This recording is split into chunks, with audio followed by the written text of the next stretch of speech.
nature, God's will, and humanity's struggle with the unknown.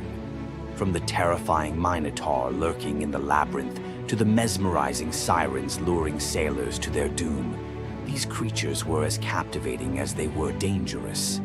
The mighty Hydra, with its multiple heads that regrew each time they were cut off, was a symbol of unstoppable power. The Cerberus, the three-headed dog guarding the gates of the underworld, represented the barrier between life and death. But not all mythical creatures were monsters. The graceful Pegasus, a winged horse born from the blood of Medusa, symbolizes freedom and the pursuit of the heavens. These creatures still live on in our stories, haunting the shadows of ancient Greece and whispering through the winds of time. Which Greek mythological creature fascinates you the most? Share your thoughts and don't forget to subscribe for more legendary tales from Greek mythology. Imagine being one of the greatest hunters in the world, known for your unmatched speed and skill. But despite all your abilities, your destiny is determined by a simple golden apple. Let me tell you the tragic tale of Atalanta, the huntress who couldn't escape her fate. Atalanta was abandoned at birth by her father, Zeus, who didn't want a daughter. Left to die in the wilderness, she was raised by a she-bear, learning to hunt and survive.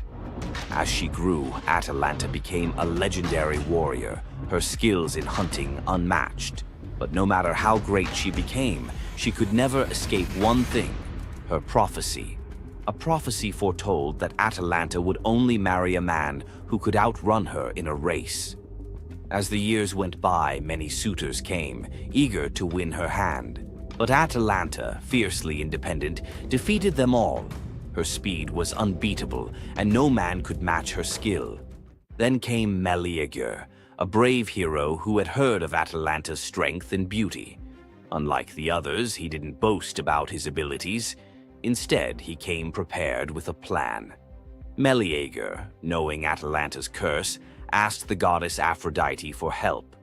She granted him 3 golden apples, which he used to distract Atalanta during their race. As Atalanta raced ahead, confident of her victory, Meleager tossed the apples one by one in her path. The golden apples were so beautiful, they distracted Atalanta just enough to slow her down. In the end, Meleager won the race, and Atalanta was forced to marry him, despite her reluctance to give up her independence. But the story doesn't end in happiness. Atalanta and Meleager's marriage was plagued with regret. Atalanta, still driven by her need for freedom, felt trapped by the very love she couldn't escape. And in the end, Meleager, whose destiny was also marked by the gods, tragically died before she could ever truly be free. Atalanta's story is a tale of love, fate, and the clash between personal destiny and desire. Despite her unmatched strength and independence, her fate was sealed by love, and her story remains a tragic reminder of how even the most powerful can be brought down by what they cannot control. If Atalanta's bittersweet story of fate and love left you in awe, subscribe for more untold Greek myths and the heroes who shaped the ancient world. You've heard of a goddess whose beauty was unmatched. But what if I told you that her beauty wasn't what it seemed? In fact, her allure led to some of the darkest consequences in ancient myth. This goddess, adored by many, held the power to captivate anyone with a mere glance. She was so beautiful that her charm could sway the gods, kings, and mortals alike. But this beauty came with a deadly price. The goddess we're talking about is none other than Aphrodite, the Greek goddess of love and beauty. While she is often depicted as the epitome of grace, sensuality, and allure, her beauty was more of a curse than a gift. Aphrodite's powers extended beyond just physical beauty. Her charm was irresistible, but it came at a cost. Her very presence could bring turmoil. Many heroes and kings fell victim to their obsession with her. Take Paris, for instance. His decision to choose Aphrodite as the fairest of the goddesses set in motion the events that led to the Trojan War. His desire for her beauty caused the death of thousands and the fall of Troy. But Aphrodite's beauty didn't just destroy men, it could break gods too. The tale of her and Ares, the god of war, exemplifies this. While Aphrodite was married to Hephaestus, the god of blacksmiths, her passionate affair with Ares led to chaos among the gods. Her beauty wasn't just about attraction, it caused jealousy, betrayal, and ultimately destruction. Despite her dazzling appearance, Aphrodite was also a figure of deceit and destruction, proving that beauty, when it holds such power, can be dangerous. It's no wonder the ancient Greeks warned that appearances can be deceiving. Aphrodite's beauty may have dazzled the world, but her story teaches us that sometimes what's on the surface can mask a much darker reality. So, was Aphrodite's beauty a blessing or a curse? The myths suggest that beauty, when wielded by the gods, is never what it seems. If you want to uncover more hidden truths about gods and goddesses from the ancient world, hit that subscribe button. There's so much more to explore in these captivating stories of the past. Imagine having a wish so powerful that everything you touch turns to gold. Sounds like a dream, right? But for King Midas, this dream turned into a nightmare. Let's dive into his tragic story. Once upon a time, King Midas ruled over a prosperous kingdom known for his wealth and opulence. But Midas wasn't just content with riches. He wanted more. He wished for the ability to turn anything he touched into gold. One day, the god Dionysus appeared before him and, impressed by Midas's devotion, granted him the wish. At first, Midas was overjoyed. Everything he touched, his food, his treasures, his furniture, transformed into gold. His wealth grew beyond imagination, and his joy knew no bounds. But soon, Midas realized the curse of his wish. He touched a rose, gold. He touched his food, gold. Desperate for a meal, he tried to drink water, gold. In horror, Midas realized that even his daughter, whom he loved dearly, turned into a lifeless golden statue when he touched her.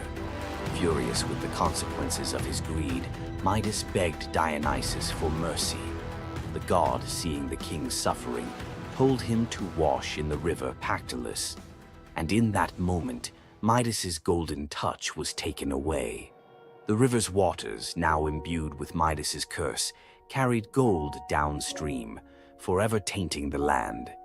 King Midas's story is a reminder that greed often blinds us to the consequences of our desires. His once prized gift became his greatest curse, teaching us that not all treasures are worth the price. If King Midas's tale of power and greed left you thinking, make sure to subscribe for more epic Greek myths and their timeless lessons. Stay tuned for more stories of fate, love, and the gods' wrath. Imagine a woman so terrifying that a single glance from her could turn anyone into stone. Medusa, a name that echoes through history as a monster, a villain, and a symbol of pure horror. But what if everything you thought you knew about her was wrong? Medusa wasn't always a monster. Her story is one of betrayal, injustice, and a curse she never deserved.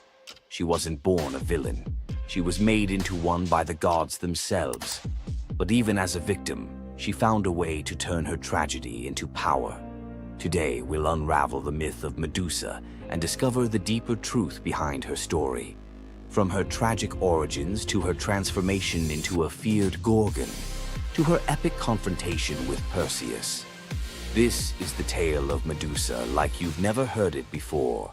Long before the snakes, before the curse, Medusa was a mortal woman of extraordinary beauty.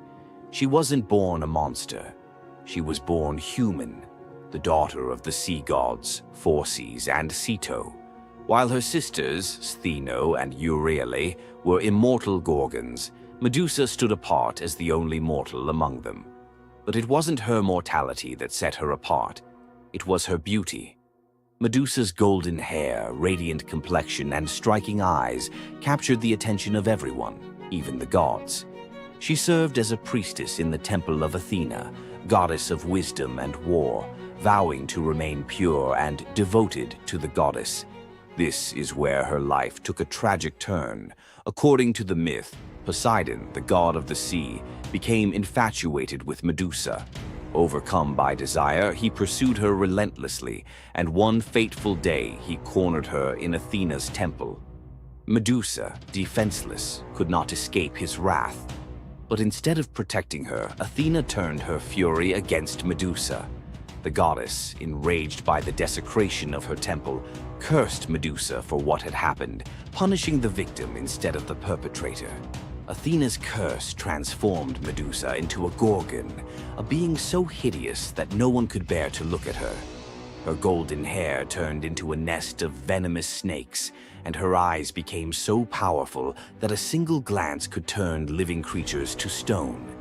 This moment defined Medusa's new existence. Once revered for her beauty, she was now feared and hunted as a monster. But beneath the horror of her transformation lay a deeper question.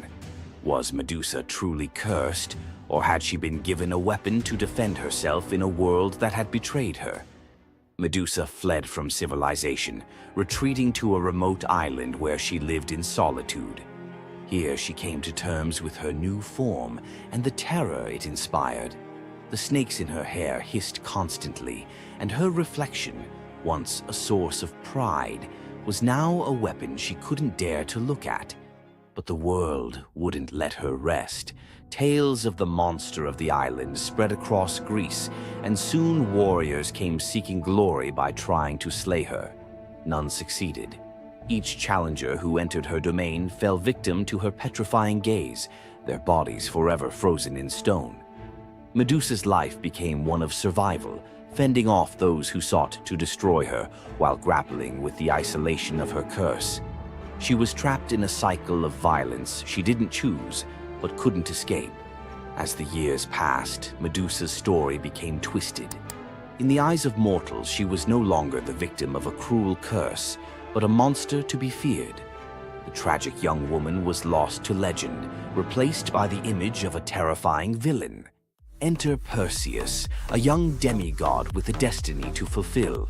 Tasked with bringing back Medusa's head as proof of his strength, Perseus embarked on a perilous journey to find her. But unlike the warriors before him, Perseus wasn't relying solely on his skill. He had the favor of the gods. Athena and Hermes provided Perseus with gifts to help him on his quest.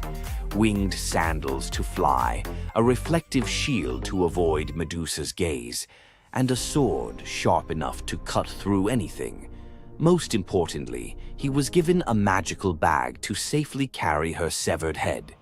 Perseus's journey to Medusa's lair was filled with danger, but none compared to the final challenge, facing the Gorgon herself. When Perseus arrived, Medusa was sleeping. For the first time in years, she looked peaceful, an almost human reminder of who she once was. But Perseus couldn't afford to hesitate.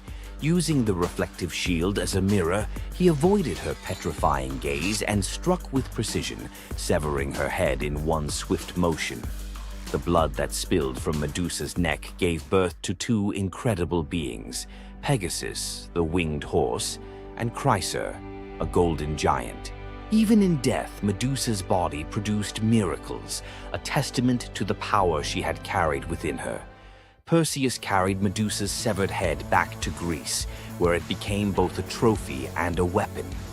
Her gaze retained its power, turning enemies into stone, and Perseus used it to defeat his foes and protect his people. But Medusa's story didn't end with her death. Over time, her image transformed from that of a monster to a symbol of strength and defiance. Women, especially, began to reclaim her story, seeing her as a figure who resisted the gods and survived unimaginable betrayal. Today, Medusa is more than a mythological figure. She's an icon.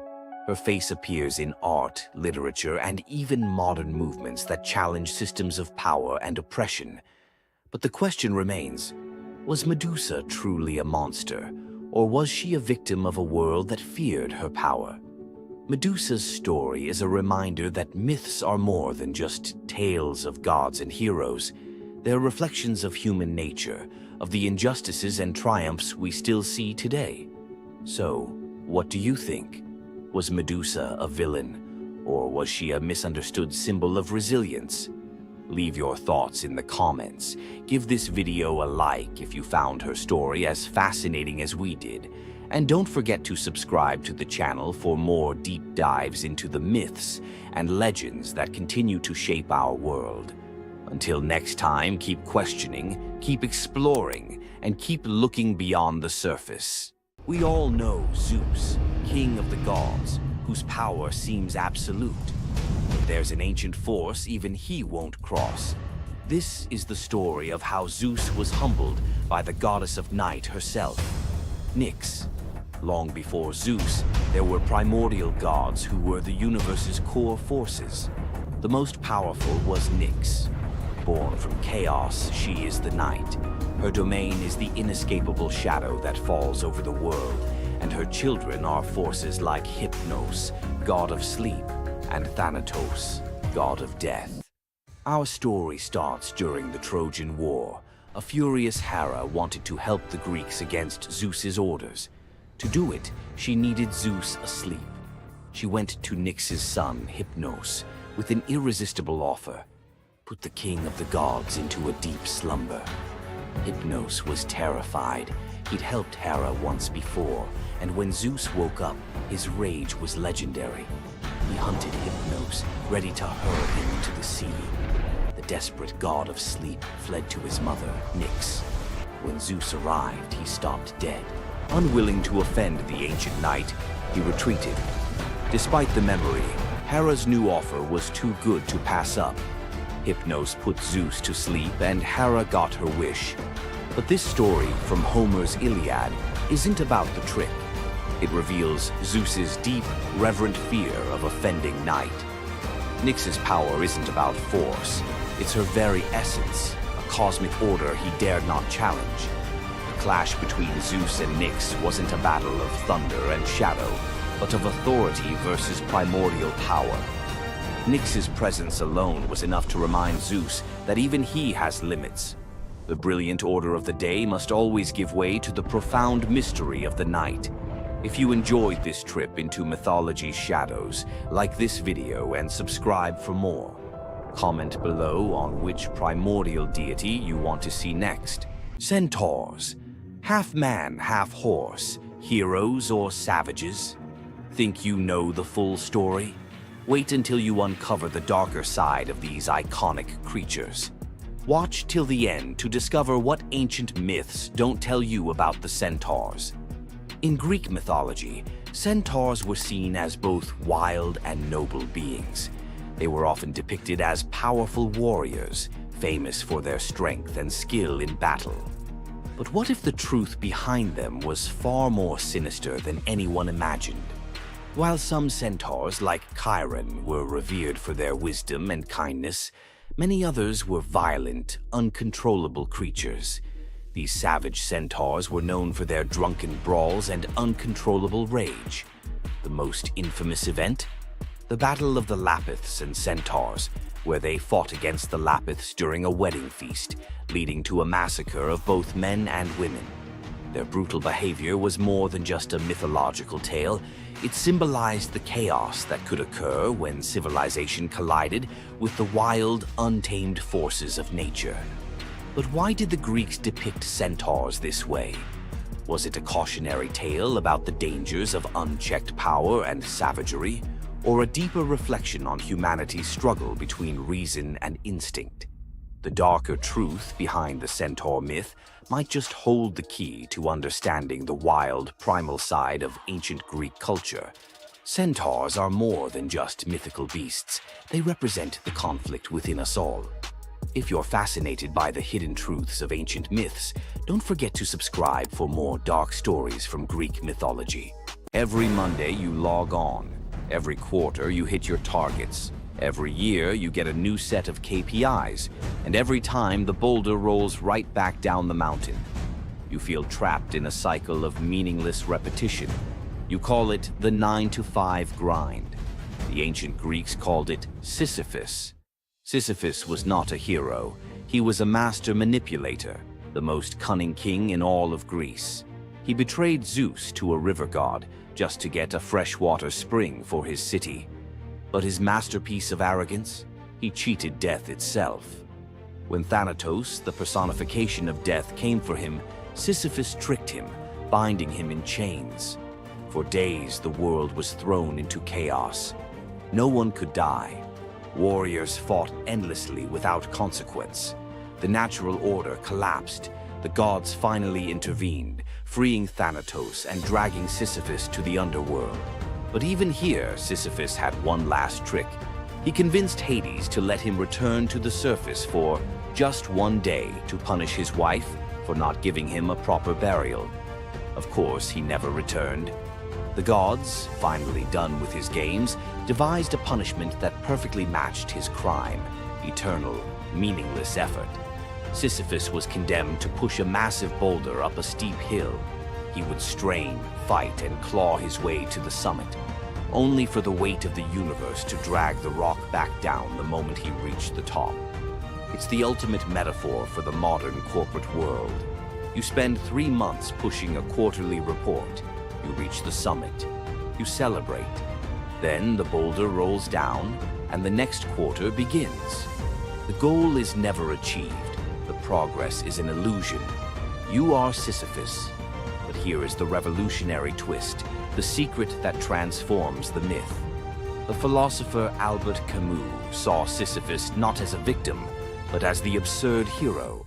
Sisyphus's freedom doesn't come from escaping the mountain, but from accepting the struggle. The moment he acknowledges the futility, the moment he finds meaning in the push itself, in the sweat, the effort, the sheer defiance of continuing, he defeats the gods.